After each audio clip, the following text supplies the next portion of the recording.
Foram à volta de 600 as pessoas que participaram num jantar dos Reis no Espaço Sameiro, eventos organizado pela Real Associação e que contou com a presença do Duque D. Duarte.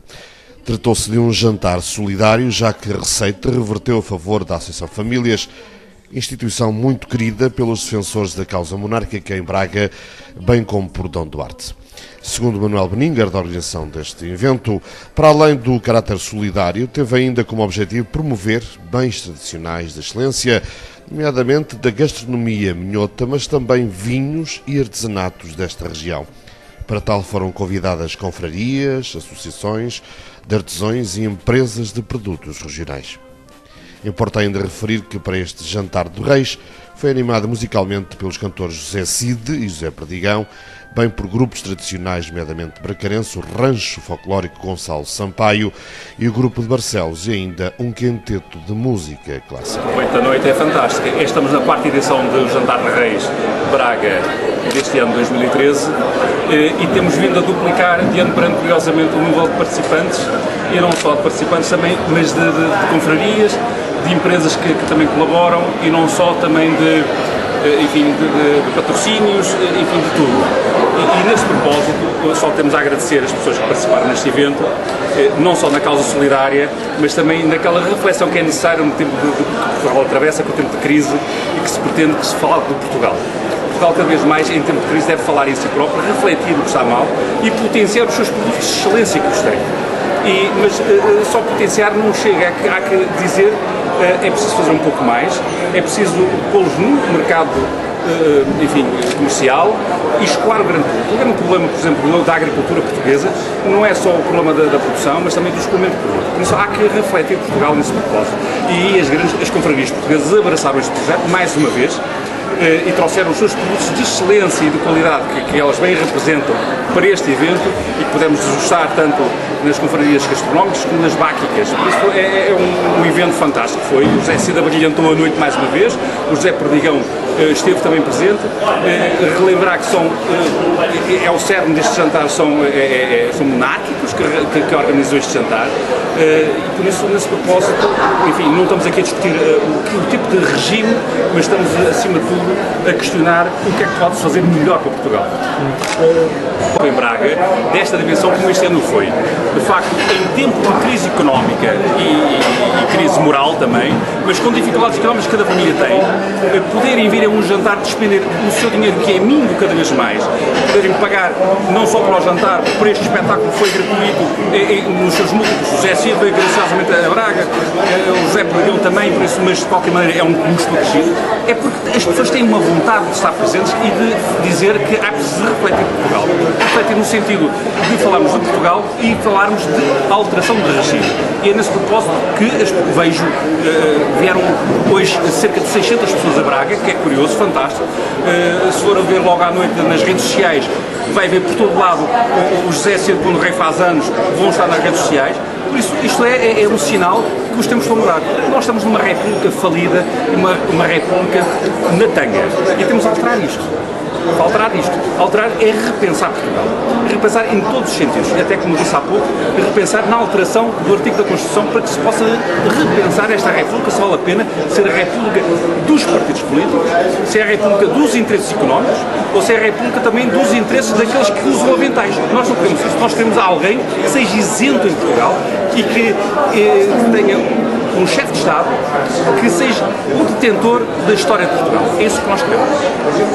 Como referimos há pouco, a receita reverteu a favor da Associação Famílias, que assim merece ser apoiada por todos aqueles que acreditam na causa monárquica em Braga.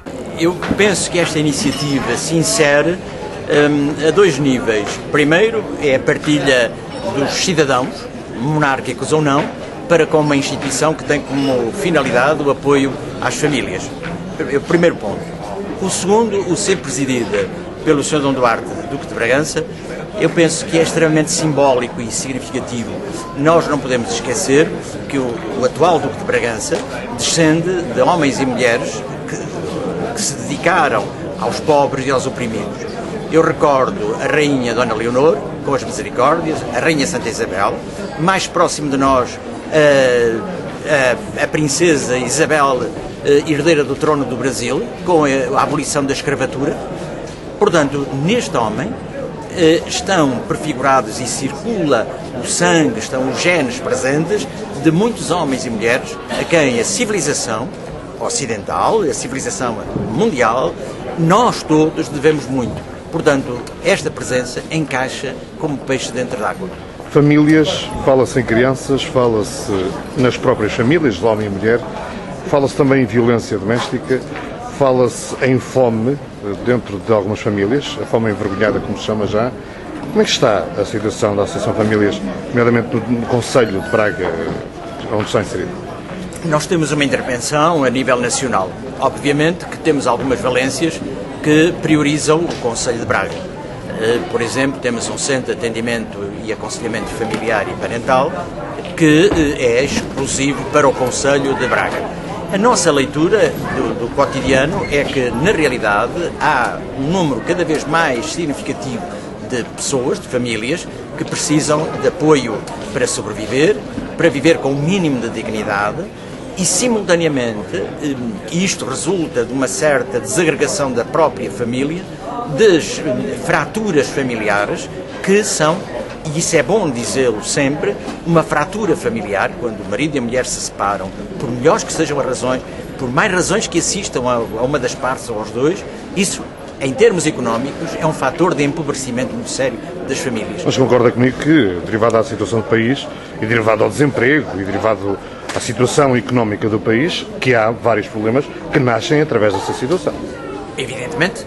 Quer dizer,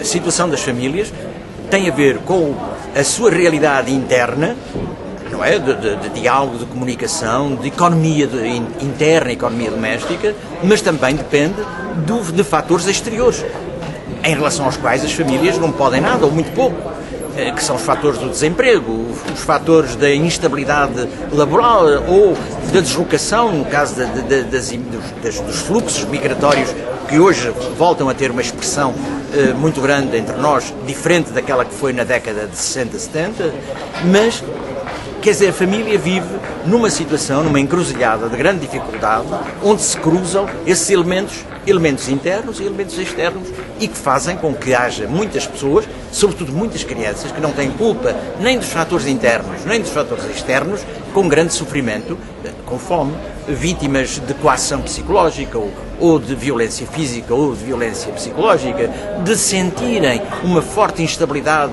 quando eles precisam, como todos nós precisamos, de sentir que há ali rochedos em relação aos quais podem encostar-se e sentir-se seguros.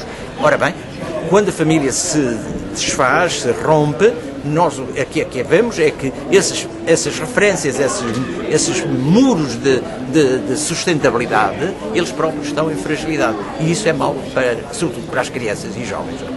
Já para D. Duarte, a presença de tanta gente num jantar não impressiona, já que o mesmo diz que, além de apoiarem esta instituição, nomeadamente a Associação Famílias, é necessário que todos comecem a ver que há alternativas àquilo que se está a passar neste momento no nosso país. Mais do que as pessoas, são as instituições que estão representadas, confrarias, associações de produtores, associações culturais, que são a melhor resposta perante uma situação que muitas vezes nós nos preocupamos todos, que é a perca da cultura tradicional, da nossa identidade cultural. E nesse aspecto é muito interessante, eu fico muito sensibilizado com esta presença aqui. Por outro lado, a ideia de promover a venda daquilo que é português e que é tradicional. Porque a melhor resposta para a crise económica é comprarmos produtos portugueses e ajudá-los, aos produtores, a venderem e a exportar o que de bom se faz em Portugal. D. Duarte é um homem que acompanha o estado do país. Muito sinceramente, como é que vê ou prevê o futuro deste país, D. Duarte? Nós sempre tivemos a capacidade, perante as crises e as alturas difíceis, de reagir com criatividade, com solidariedade, caridade, enquanto que nas alturas prósperas temos tendência de nos abandonarmos um bocado, de não nos importarmos com o desperdício, e no fundo o que nós estamos hoje é pagar o desperdício que o Estado português e muitas famílias também, mas sobretudo o Estado português, que promoveu o desperdício durante uma data de anos. Desperdício de recursos, de meios, desperdício do dinheiro estrangeiro que nos emprestaram e que nós imprudentemente fomos gastando. Não é? E, portanto, agora está na altura de reagir, de encontrar novas soluções e de preparar um futuro sustentável. E são estes homens que estão à frente do governo que conseguem ou que vão conseguir fazer isso? Não? Tem que ser, não é? Tem que ser. Mas com todo o apoio de nós todos, do país inteiro. Quer dizer, o país inteiro é que tem que fazê-lo. Só que o governo não deve atrapalhar. O problema em Portugal é que normalmente os governos atrapalham, dificultam a iniciativa privada, sustentam a clientela dos partidos. Né? Basta ver que hoje em dia temos 700 mil pessoas a viverem à custa do orçamento do Estado, só como funcionários, né? Sem falar de tudo o resto das outras pessoas que ainda também vivem à custa do orçamento do Estado. E quem produz, entrega metade da riqueza produzida em Portugal, entrega ao Estado. E 80% dos custos do Estado são para pagar o funcionalismo. Isto não é sustentável. Não? Falar em eleições agora, será um erro crasto para a situação do país daqui para o futuro? Ou acha que eleições agora virão? Eleições são uma interrupção do trabalho que os governantes têm a obrigação de fazer. São uma altura em que as pessoas começam a fazer promessas disparatadas porque querem ganhar votos e são, portanto, não é de todo a situação que o país pode encarar nesta altura. Mas agora estamos na altura de trabalhar, produzir, corrigir os erros cometidos e encontrar soluções. Eu vejo aqui no Minho uma capacidade de criativa e de criar soluções interessantíssima, muito mais dinâmica do que noutras regiões do país. Para finalizar, hoje vamos ter aqui um cantor com provas dadas, e não vale a pena estarmos a lembrar o passado dele, Zé Cid, que também gosta do rei. Como é que vê este jantar hoje aqui em Braga? É um convívio muito interessante e muito simpático entre pessoas que estão interessadas no futuro de Portugal e que acreditam nas suas próprias raízes. Este grupo de cantares minhoto e danças minhotas, esta banda do Galo de Barcelos, tantas outras. Eu queria só lembrar uma coisa, no dia 1 de dezembro, é importante manter-se o dia 1 de dezembro, feriado ou não feriado não tem grande importância, mas como o dia não esquecer a data em que se marca a Portugalidade, o valor da independência e da nossa liberdade. Este ano, 1 de dezembro, juntaram-se 60 bandas de música do país todo que desfilaram e que no fim tocaram todos afinadíssimos o hino da restauração, o hino do 1 de dezembro e o hino nacional. Foi um espetáculo lindíssimo que não passou nas televisões nacionais, mas que talvez fosse engraçado que para o ano esta banda de Barcelos pudesse participar também nesse desfile.